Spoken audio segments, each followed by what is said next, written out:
We thought it was over for him from here on out. Korbin Fletchall, a junior at Stanberry, lives for sports. Basketball, football, track, he does it all. But it all nearly ended with a freak accident. I didn't think anything could happen like this. I thought it was just something you'd see on TV in college, but it happened to anybody. 6 weeks ago, Fletchall and Stanberry finishing up a game on a Friday night. It was the fourth quarter. We were playing St. Joe Christian, and there was about a minute and a half left. With the game in hand, Fletchall's night appeared to be about done. And I got a pass, and I drove into the lane and took a floater from free throw line. But the landing ended his night with a pop.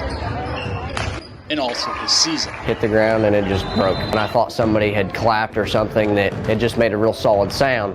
So I didn't think much of it. Fletchall's tibia and fibula snapped on impact. There was people in the stands that were passing out. We knew it was bad. To make it even more of a freak break, Fletchall didn't even realize he just broke his leg. And I was kind of looking around to see what had went on, and then I finally looked down at my leg and saw that my foot was completely sideways, and I knew right then and there that it was something pretty major. His coach also unsure of what just happened too. I was looking on the bench and finding subs to go in for people, and I turned around and saw him on the ground and didn't think too much of it. Probably sprained his ankle until I saw his eyes were about this big, and I ran on the court. The next few minutes felt like an eternity for Fletchall and his family because Korbin didn't know the extent of the injury. When the EMTs got there, he had no pulse in his foot.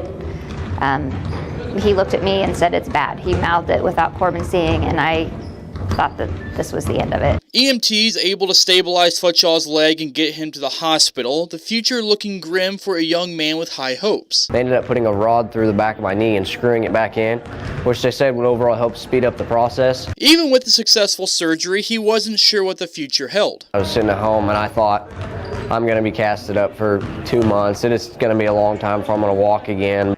How wrong he was, though. Fletchall already walking again, doing physical therapy for the last 4 weeks. I've got all the mobility back in my ankle and knee that I'm supposed to have, and I'm getting ready to start strengthening things to get all my muscle back built up how it was. Less than 50 days after breaking his leg, with so much uncertainty, Fletchall's making so much progress, he's amazing those around him. I feel like I should tell his mom and say, hey, he's walking, should he be doing this, checking on him or whatever else. Honestly, when I seen him laying on the gym floor, I thought it was grim, it was messy, he was never going to be back at it again. He's showing up to practice knowing he won't play this year, but still needing to be around his teammates. Basketball's been a sport that I've loved since I was 7, 8 years old. The sport has always been huge for him, but his teammates have been huge for him.